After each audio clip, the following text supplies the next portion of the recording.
Senhoras e senhores, com a palavra, o presidente da República, Jair Bolsonaro.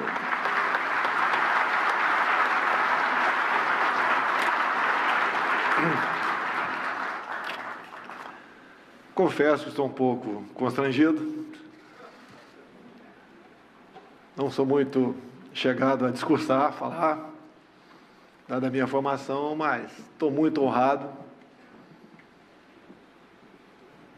com esse momento junto aos senhores. Prezado Paulo Scaff, obrigado pelo convite, pela comenda, pela recordação do episódio, que eu nada mais fiz do que fazer a minha obrigação de cidadão e reparar a injustiça naquele momento, sem conhecê-lo pessoalmente. Prezado Paulo Guedes, eu costumo chamar carinhosamente de meu posto Ipiranga. Quisera cada um de nós ter um posto Ipiranga desse do seu lado. Inclusive hoje,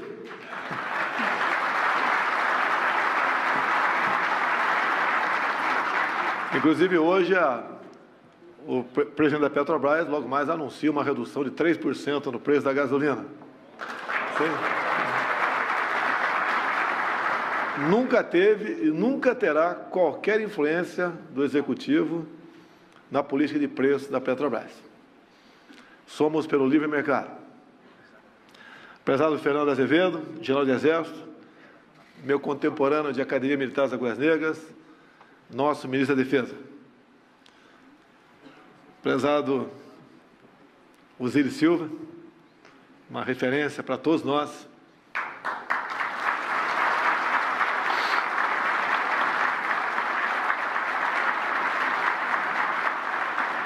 Pelo seu empreendedorismo e pela sua confiança em nossa pátria. Brigadeiro Junito Saito. Minha continência, senhor brigadeiro. Por quantas vezes o senhor bem me recebeu em seu comando e trocamos informações e, obviamente, ouvi muitos conselhos. Sou aqui do Vado Ribeira, foi criado ali, pé de registro. Há uma colônia japonesa muito grande em registro e convivi parte da minha vida ao lado desses nossos irmãos orientais. O deputado estadual Gil Diniz, eu conheço há muito tempo. Boa sorte e parabéns pelo trabalho na Assembleia Legislativa. Senhoras e senhores, representantes do setor privado, boa tarde. Existe algo mais importante, ou melhor, prezado General Ramos, comandante militar do Sudeste,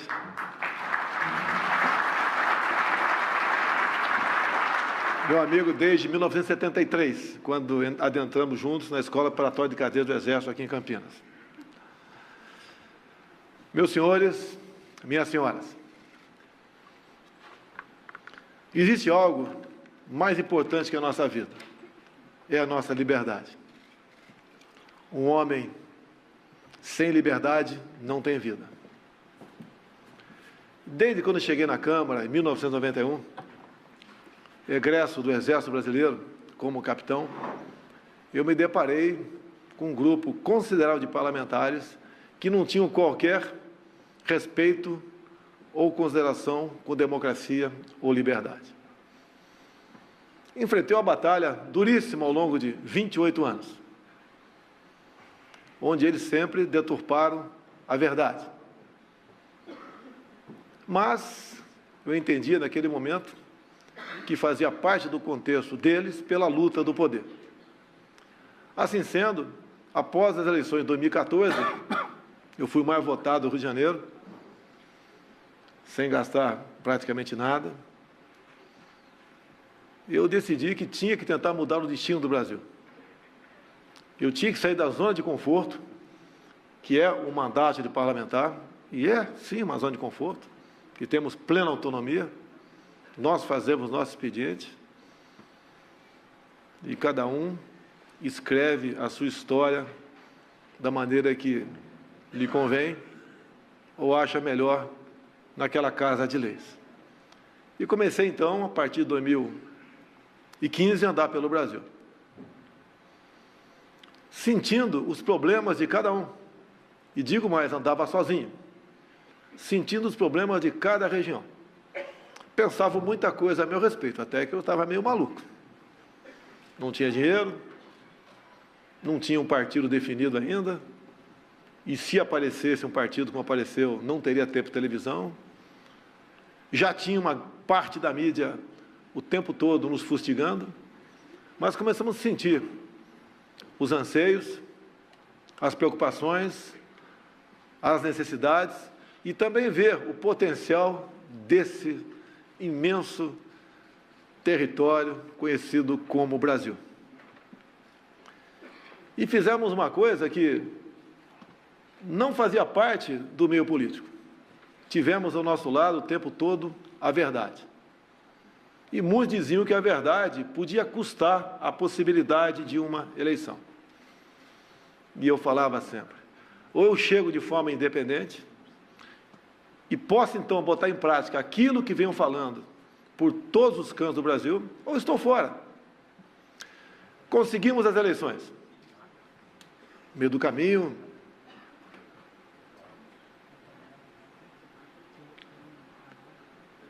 quase uma tragédia. Mas esse momento me fortaleceu.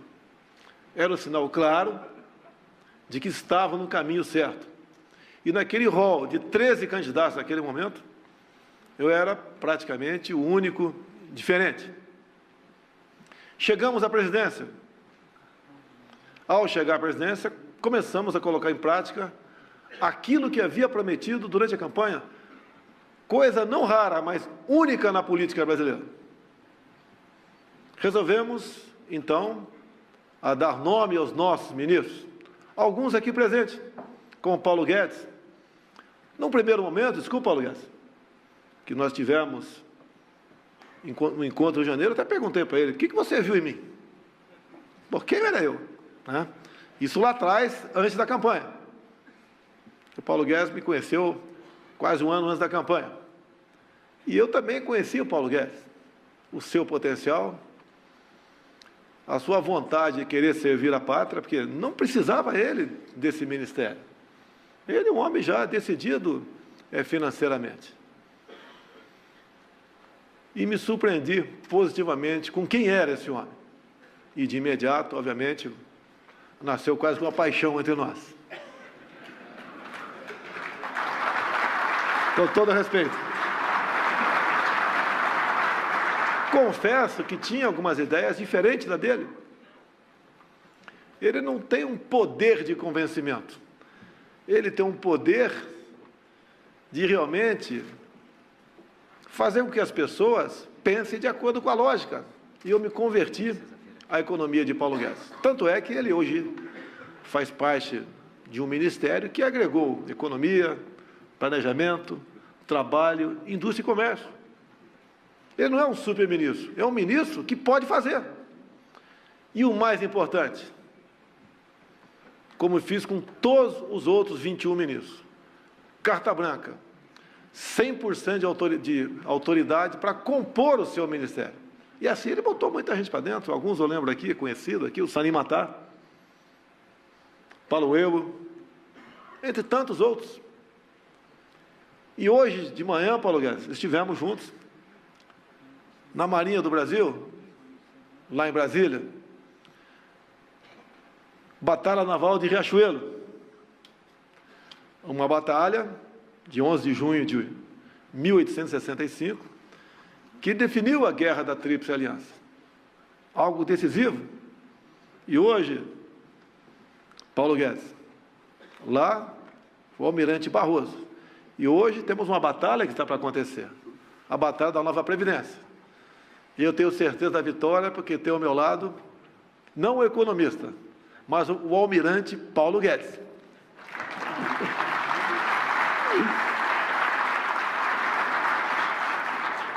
E lá atrás, o almirante dizia, né? Sustentar o fogo que a vitória é nossa. Quem vai sustentar esse fogo são todos vocês. Nós acreditamos em vocês. E lá atrás também dizia o almirante, né? O Brasil espera que cada um cumpra o seu dever. Todos nós aqui cumpriremos o nosso dever. Por quê? O Brasil estando bem, todos nós estaremos bem.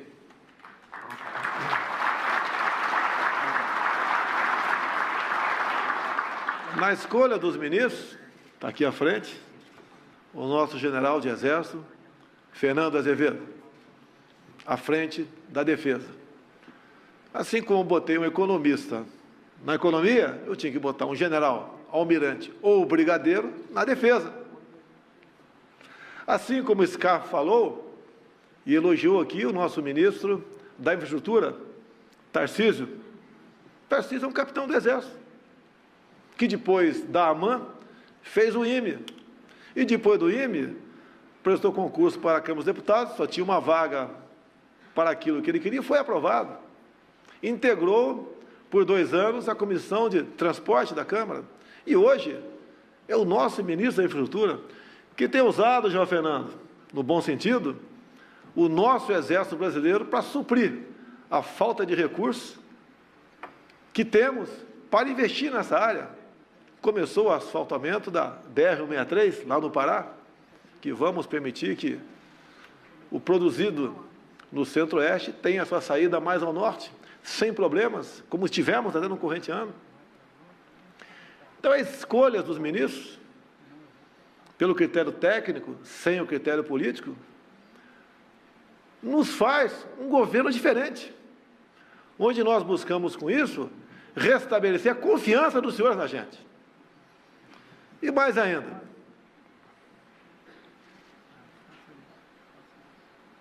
um governo, ou melhor, os senhores podem até sobreviver sem governo, mas um governo sucumbirá sem os senhores. O que eu quero dizer com isso? Sem querer parafrasear Margaret Thatcher. Quem deve conduzir o destino da nação são os senhores, são o povo. Vocês que têm que dar o norte para nós. O que nós temos a obrigação de fazer? Não atrapalhá-los. Coisa comum até há pouco tempo.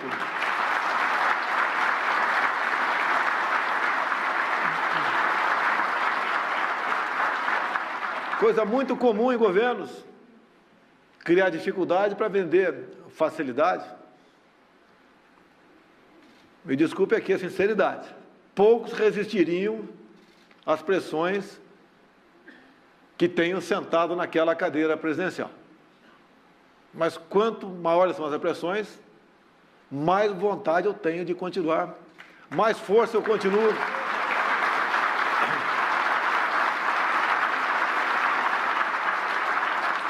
Me desculpe contar uma historinha para os senhores aqui. Há pouco, que é comum, foram lá alguns companheiros ruralistas, ver se podia botar o ministro deles para tal área. Eu falei, eu topo. Mas, em contrapartida, eu vou tirar o Ricardo Salles do meio ambiente e botar o Zequinha Sarney lá. Acabou. Me desculpe aqui. Acabou a tesão daqueles dois. O Ricardo Salles é um homem que está no lugar certo. Já foi do PSDB, já foi do Novo. Não me interessa o partido dele. É um homem que está conseguindo fazer o casamento do meio ambiente com a produção. Os produtores rurais, cada vez mais, têm menos medo do IBAMA. Eu paguei uma missão para ele. Mete a foice em todo mundo. Não quero xiita ocupando esses cargos. Tem gente boa lá? Tem. Mas o homem do campo não pode se apavorar mais com a fiscalização. E a fiscalização é, para um primeiro momento, advertir. Caso persista no erro, aí tudo bem. Bem, não precisa dizer que no primeiro bimestre desse ano tivemos um menor percentual de multas no campo. E vão continuar diminuindo. Vamos acabar com essa indústria da multa no campo. Assim como eu falei dos senhores, né, o governo, é a mesma coisa. Eles podem sobreviver sem a cidade, mas nós não podemos sobreviver sem o campo. Aqui, tem homens do campo aqui, pelo que fui informado pelo Paulo Scaff. Se tiver na hora, avisa aí, Paulo. O agronegócio, em grande parte, é a locomotiva da nossa economia. Nós não podemos ter uma política ambiental, como tínhamos há pouco tempo, da indústria da demarcação de terras indígenas, da indústria de quilombolas, da indústria de estações ecológicas. Aqui, ó, a boca do Rio Ribeiro aqui, onde a paulistada, né, também sou, gostava de curtir férias para pegar o roubado do currículo. Demarcar a estação ecológica, mas nada pode se fazer ali. Baía de Angra, se Cancún fatura 12 bilhões de dólares por ano com turismo, quanto fatura a Baía de Angra? Faço as contas aí. Fatura com venda de coco na estrada, cuscuz e cocoroca frita. Esse é o faturamento da Baía de Angra, onde tem uma recordação apenas de uma multa, no mesmo horário e dia que eu tinha apertado desde votação em Brasília. Nós queremos mudar aquilo. Daí, como é que a gente faz para revogar um decreto? Eu acho que todo mundo dizia aqui, o que revoga um decreto é outro decreto. Não. Para o meio ambiente tem que ser uma lei. Olha as dificuldades começando a aparecer. Este aparelhamento das leis vem de algum tempo. Trava o Brasil. A questão ambiental, então, estamos tratando disso. Estamos conversando, buscando se aproximar do Parlamento brasileiro. Agradeço o Rodrigo Maia todo o apoio. Agradeço o Davi Alcolumbre todo o apoio. E vamos tocar o barco. Ao longo de 28 anos dentro da Câmara, eu vi muita coisa errada. Aqui é um país onde todos os povos se vivem muito bem. E eu lembro de uma viagem minha a Israel. O que eles têm lá? Areia, não tem petróleo, quase não tem nada. Como é que eles podem ser o que são? A gente vem para o nosso lado aqui. Olha o que nós temos. Ninguém tem o que nós temos. Por que nós não somos quase nada? É dentro do parlamento, é dentro da política, dentro do executivo, em parte também dentro do poder judiciário. E como podemos começar a mudar isso aí? Tenho feito o possível nesse sentido. Fala assim, engolir sapo, né, Scaff? De vez em quando eu engulo sapo pela fosseta lacrimal. Mas estou tocando o barco. Perdi toda a minha liberdade. Sabia disso.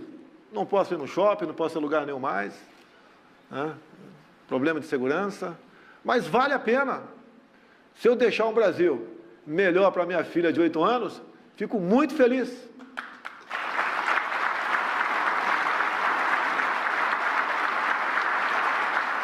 O Paulo Scaff falou há pouco de educação.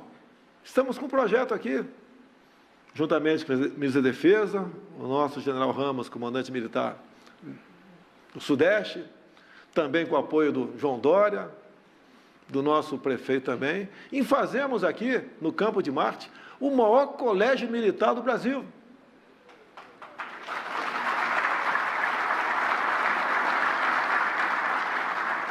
Eu gostei das palmas do Paulo Guedes.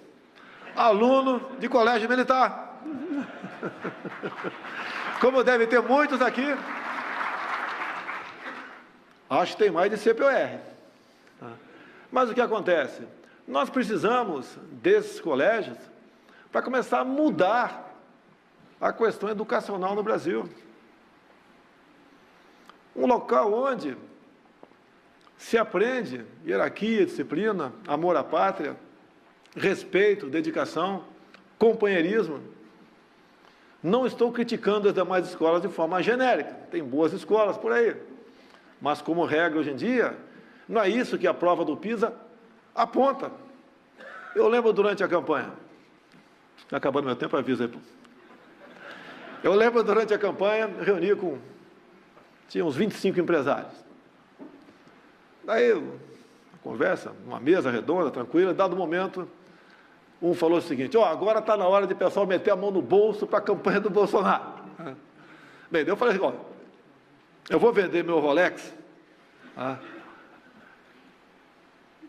e eu arranjo recursos para a campanha. Eu não quero dos senhores. Eu quero o dinheiro dos senhores, se for possível, depois das eleições. Os caras não entenderam nada. Por que depois das eleições? Eu gostaria de ter o apoio dos senhores, já que o nosso exército é um pouco pobre, né, Fernando? Para que temos recursos para construir esse colégio militar aqui no Campo de Marte. Até porque, meus senhores, quando eu falei em liberdade e vida lá atrás, o sonho de um ex-prefeito que passou por aqui, que não deixou saudades, era, nessa região, construir um grande conjunto habitacional popular, quase que no coração de São Paulo. Acredito que aquele local servirá, em muito, para que os filhos de todos, de ricos e pobres, compareçam e tenham acesso a esse ensino de qualidade. Dessa forma, nós conseguiremos encontrar um ponto de inflexão para daqui a 20, 30 anos, não vai ser antes disso, o Brasil comece realmente a entrar no rumo e, através da educação, buscar o local de destaque que ele merece. Nas minhas campanhas, ou pré-campanha, para não cometer um crime eleitoral aqui, tive em Miracatu aqui do lado. Eu branquelo dessa maneira, fica difícil não ser reconhecido, né? Porque eu sou diferente. Mas fui lá ver as montanhas de grafite.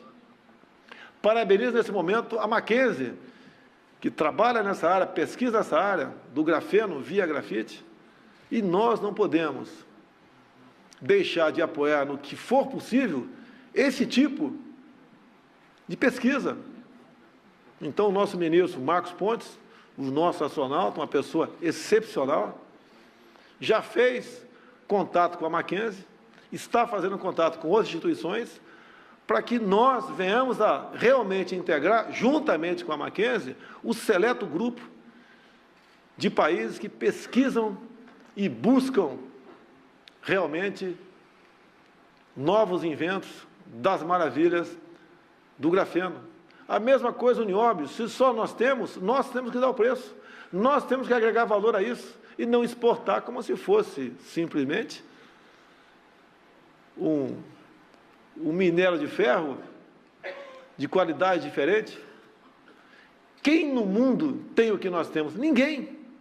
O que nos falta? É a união. E o senhor dizer para onde nós devemos ir. Não ficar ao sabor de políticos. Lamentavelmente, a classe política, eu me incluo nela, para ninguém falar que estou criticando o Legislativo, a nossa classe política tem melhorado ao longo dos últimos anos, contrariando o Ulisses Guimarães, sempre dizia que o depois era pior do que o anterior. Eu acredito no parlamento. Tá? E nós temos como mudar o destino do Brasil. Aqui um jovem deputado estadual, aí, o Gil Diniz, era carteiro. Vamos privatizar os Correios, tá ok, Gil?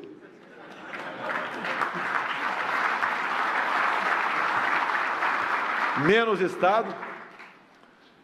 Essas pessoas incompetentes, me desculpa aqui, não é em todas as estatais, mas como regra, tomam as estatais para si, passam a ser deles.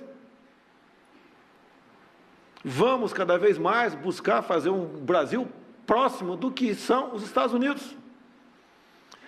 Tem uma proposta, já tive apoio do Paulo Guedes, eu consulto sempre, né? Estivemos na Argentina há pouco tempo, nós devemos nos preocupar com a Argentina, sim. O que cada um puder fazer pela Argentina, faça.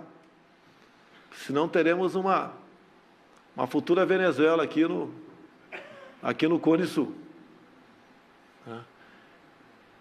Então, o que nós juntos pudermos fazer pelo destino do Brasil, temos que fazer. Não podemos ficar esperando. Nós temos que ter as ações de vanguarda para o destino do nosso Brasil. Nunca os senhores terão um governo tão aberto para os senhores. Nunca. Nunca haverá, dentro do meu gabinete, qualquer conversa que não seja o futuro do nosso Brasil.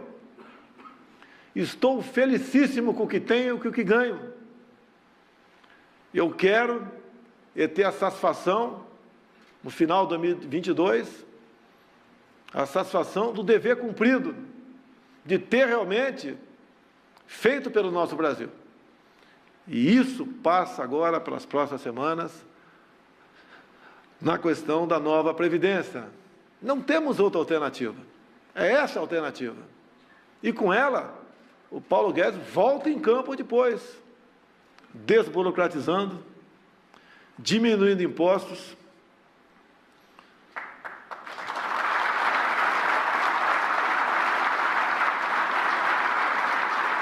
Paulo, diminuindo em quantidade e percentual também, deixa bem claro.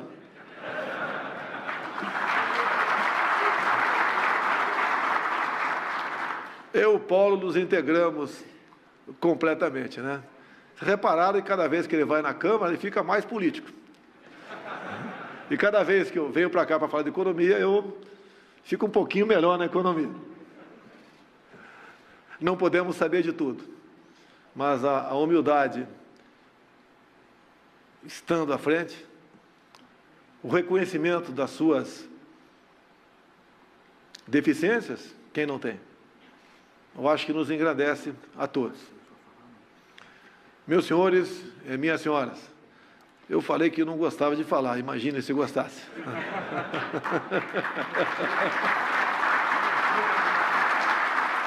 Paulo Guedes também falou aqui da energia barata.